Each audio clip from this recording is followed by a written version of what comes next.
مش خدوا حقك؟ مش وجعوك؟ مش ألموك؟ مش تعبوك؟ خدوا؟ مبسوطين؟ مبسوطين كده ان هم خدوك؟ مبسوطين ان هم جم عليك قوي؟ مبسوطين ان هم ظلموك؟ مبسوطين ان هم خذلوك؟ مبسوطين ان هم مرمطوك؟ مبسوطين صح؟ هم مبسوطين، فاكرين ان هي خلصت.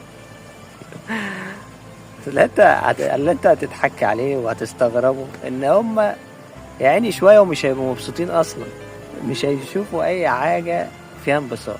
وانت سبحان الله بثقتك في الله، وان انت ما عملتش غير الخير وعملتش غير العطاء الكبير، وما ما قصرتوش يا ناس يا جميلة يا محترمة يا اولاد الاصول يا طيبين، ما قصرتوش باحترامكم ده واخلاقكم العالية.